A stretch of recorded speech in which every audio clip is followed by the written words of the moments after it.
کہنے لگے کہ فوراً واپس آ جاؤ. تو میں نے کہا خیر ہے. کہنے لگے کہ خیر ہے حضرت صاحب تشریف لا رہے ہیں, فوری آ جاؤ. لو جی ہم واپس آگے جا کے دفتر صاحب کیا, کیونکہ ادھر ہی صاحب نے ٹھہرنا تھا. ہمارا دفتر تھا 24 اللہ خان صاحب والا کمرہ. تو حضرت صاحب نے وہیں سے ہالینڈ سے انسٹرکشن دی تھی کہ میں تو ادھر کام کروں گا فیملی ساتھ فلیٹ میں جو ادھر ہے امیر جماعت والا. تو بہرحال انہوں نے بھی راتوں رات خالی کیا, خدام بلا لیے, سارا گہمی ادھر بھاگ دو. تو ہم نے بھی سارا دھو کے سارا صاف کیا. بہرحال تو وہ میری ڈیوٹی اس کمیٹی میں تھی. تو بہرحال یہ ایک سب کی آمد تھی. سب کو دیکھا میں نے. اچھا ہالینڈ بھی پھر جماعت کے لوگ وہاں, اچھا وہاں 1 گھنٹے کا اسٹے تھا, فلائٹ چینج ہونی تھی ہالینڈ سے دوسرا کے علم کا یہاں لنڈن آنا تھا. تو انہوں نے امیر صاحب نے کہا صاحب سے کہ اگر اجازت ہو تو ہم اس سے اگلی والی فلائٹ میں بکنگ کروا لیں. ہم تو یہاں لوگ آ رہے ہیں ابھی, ان کو پتہ چلا, کیونکہ ہالینڈ میں جہاں سے بھی آئیں تو 1-1.5 گھنٹے میں پہنچ جاتا آدمی, چھوٹا سا ملک ہے.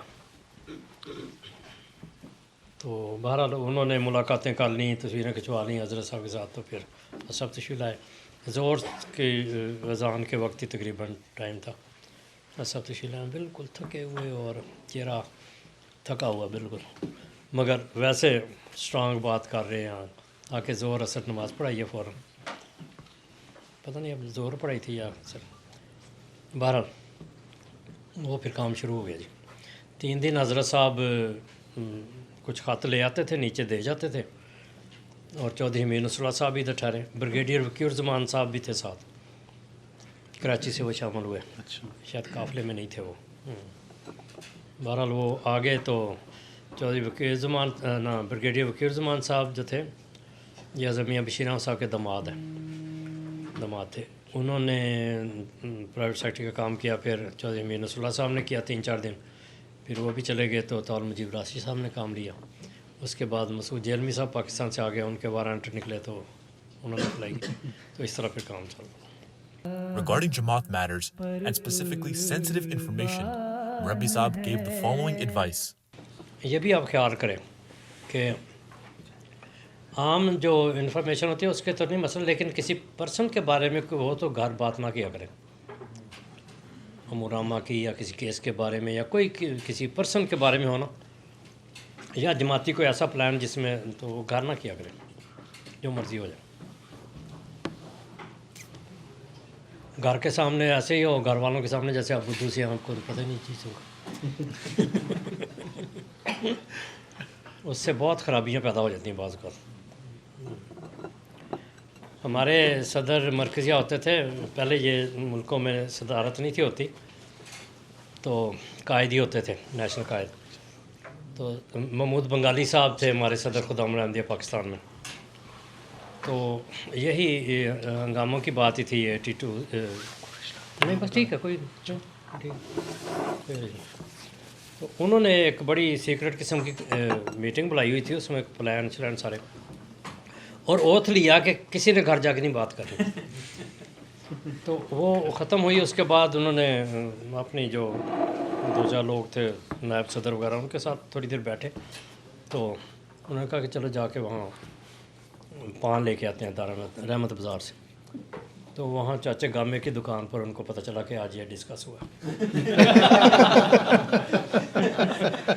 وہاں کسی آدمی نے بڑا بلا تکلف کہ اے پلان بنیا. When asked how the London Jamaat was not as administratively strong as the Markaz in Rabwa, Murabbi Saab explained that it is Allah's fazl that allows the Jamaat to prosper under such circumstances. جب حضور تشریف لائے ہیں you کے میں, تب تو وہاں پہ نظام اتنا مضبوط نہیں تھا, اور ساری چیزیں جو کہ پاکستان میں اسٹیبلش تھیں, تو پھر وہاں پہ کیسے اسٹیبلش کیا اس چیز کو؟ اللہ تعالیٰ کی تائید ہی ہوتی ہے, عزم ہوتا ہے, اور اللہ تعالیٰ غیر معمولی طاقت دیتا ہے. اور اس میں جو حضرت صاحب کے ساتھ کام کرنے والے ہیں اس میں فاصلے کی بات نہیں کہ ضرور ساتھ ہی کام کرنے والا ہو. کوئی بھی جو کرتا ہے اس کے ساتھ اللہ کی تائید ہوتی ہے. جماعت کا کام کریں, آپ دیکھیں گے کہ صرف یہ کہ آپ کی انٹینشن کیا ہے, اپنے نمبر بنانے ہیں یا کوئی پوسٹ لینی ہے یا اس کے لیے آپ اسٹرگل کر رہے ہیں یا صرف خدمت کے لیے کر رہے ہیں، تو آپ دیکھیں گے اللہ تعالیٰ بڑی عجیب قسم سے مدد کرتا ہے۔ کئی رخ ہیں، مطلب میں نے جو جس طرح ابھی کتابوں کا ذکر کیا، آرام سے وہ حوالہ نکل آیا، یا کئی دفعہ کرتے تھے پریشانی ہوتی تھی، یہ میں نے پڑھا نہیں کہاں سے ڈھونڈوں، تو ایسے ہو جاتا تھا۔ چھٹی والے دن بھی میں آ جاتا تھا لندن ہی اسلام آباد سے، اور انڈیا آفس لائبریری میں جا کے پرانی کتابیں نکلوا کے میں دیکھتا دکھتا رہتا تھا ایسے ہی۔ تو اس طرح کافی مطلب یہ کہ چیزیں نکل آتی تھیں۔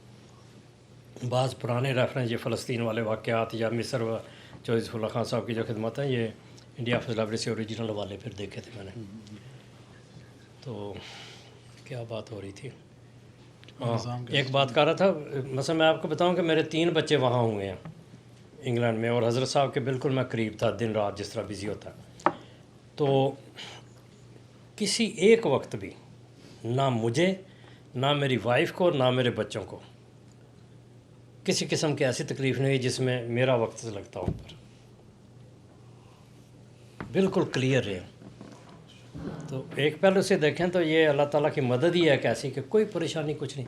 اب یہ میرا سب سے چھوٹا بیٹا جو حارث ہے، یہ 10 دسمبر 91 میں پیدا ہوا ہے، اور 16 دسمبر کو ہم قادیان چلے گئے تھے، اور یہ 10 دسمبر سے جو 15 دسمبر تک کے دن تھے، اس میں بھی دن رات میں لندن میں تھا، سارے انتظامات، کمیونیکیشن، اطلاعیں وغیرہ۔ تو سارا وہ اسلام آباد میں چونکہ گھر تھے، عورتیں بھی ساتھ تھیں، اور بڑی بچی بھی 12-13 سال کی یا جتنی بھی تھی، تو سارے مل کے وہ سارے کام چل جاتے تھے۔ تو بیگم بھی حوصلے سے تھی، اس کی طرف سے انکریجمنٹ ہی ہوتی تھی کہ نہیں آپ۔ تو یہ اللہ تعالیٰ کے بڑے فضل ہوتے ہیں جو انسان کو کام کی بھی توفیق ملتی ہے، اور خلوص سے ہو تو بیگمات کو بھی پتہ ہوتا ہے کہ یہ سچے دل سے کام کر رہا ہے۔ اگر ڈنڈی مارے تو ادھر مارتے، ڈنڈی تو ادھر بھی آؤ۔ وہ خامد کی عادتوں کی چور ہوتی ہیں پتہ۔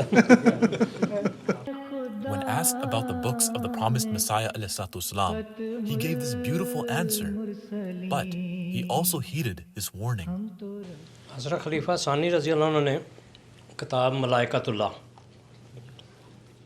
اس میں یہ فرمایا کہ جس شخص نے کتابیں فرشتوں کی مدد کے ساتھ لکھی ہیں، ان کو پڑھنے سے بھی فرشتوں کا نزول ہوتا ہے، پڑھنے والے پر بھی۔ اور حضرت مسیح موعود علیہ الصلوۃ والسلام ایک ایسے نبی ہیں کہ جن کے ہاتھ کی لکھی ہوئی کتابیں ہمارے پاس ہیں۔ یہ دنیا میں کسی اور جماعت کے پاس یہ سعادت نہیں ہے۔ اس کو اگر فیل کریں سوچ کے کہ قرآن کریم اللہ تعالیٰ کا کلام ہے، حدیثیں لوگوں نے جمع کی ہیں، باتیں وسلم کی ہیں، اس میں بھی تھوڑا بہت ادھر ادھر ہو جاتی ہیں، بعض اوقات روایتوں میں فرق آ جاتا ہے، لیکن جو اپنے ہاتھ سے لکھی ہوئی کتابیں ہیں، ایک ہی نبی کی ہیں اور ایک ہی جماعت کے پاس ہیں، اور وہ جماعت محروم رہے تو کیا سوچتے ہیں آپ؟ یہ میں نے ایک دفعہ یہ جو ہے نا ملفوظات 10 جلدیں، یہ حضرت صاحب کی باتیں ہیں، مجلس میں بیٹھ کے کرتے ہیں، اور جب آپ پڑھیں گے، اگر آپ نے کتابیں پڑھی ہوں تو آپ فیل کریں گے کہ یہ باتیں حضرت صاحب نے اس کتاب کے بعد لکھی ہیں، کہی ہیں۔ تو جو لکھتے تھے وہ عموماً مجلس میں آ کے بیان کرتے تھے، یا اس کی کوئی نہ کوئی بات آ جاتی تھی۔ بہرحال یہ تو ایک ضمنی چیز ہے، لیکن میں نے جس طرح پڑھی نا، وہ اس طرح تھا کہ اب میں صحابہ بیٹھے ہیں تو میں بھی ان کے پیچھے جا کے چھپ کے بیٹھ رہا ہوں، تو حضرت صاحب کی ڈائریکٹ باتیں سننے لگا ہوں۔ یعنی اپنے آپ کو حضرت مسیح صاحب کے مجلس میں بٹھا کے وہ ملفوظات پڑھی ہیں، اور آپ یقین کریں کہ بندے کے اندر اتنی بیماریاں یا اتنی نقص ہوتے ہیں روحانی کہ وہ لگتا تھا حضرت صاحب میرے ساتھ بات کر رہے ہیں اور میرا پتہ ہے حضور کو میری اس بیماری کا علاج کر رہے ہیں۔ تو یہ اس کا اثر ہے حضرت مسیح صاحب کی تحریر کا یا باتوں کا۔ تو مسیح جو ہے نا، مسیح لفظ اس میں ہی ہے کہ علاج کرنے والا، یہ اردو میں مسیحا، ڈاکٹر کو بھی کہتے ہیں. تو اس لحاظ سے یہ پڑھیں ضرور جتنا ہو سکتا ہے. بہرحال جی یہ اللہ تعالیٰ نے مجھے توفیق دی ہے, دعا کریں اللہ قبول کرے. میں نے آپ سے عرض کی تھی کہ میں نے بعض کام بڑے بڑے کیے ہیں, اور ایک دفعہ کام کر لیں نا جان ماری کر کے, وہ ساری عمر آپ کو لذت دیتا ہے, ساری عمر, چاہے وہ فزیکل ہے یا کسی طرح کا بھی ہے. کوئی اچیومنٹ ایسی کریں تو آپ کا ساری عمر لذت ہے. مثلا میں آپ کو بتاؤں, شاید آپ کو پتہ, کئی کو پتہ ہوگا کئی کو نہیں ہے, یہاں تو ہم بچوں کو بریڈ فورٹ تک چلا کے لے جاتے ہیں تو وہ بڑی مشکل ہوتی ہے. آپ گئے ہوئے ہیں نا؟ جی.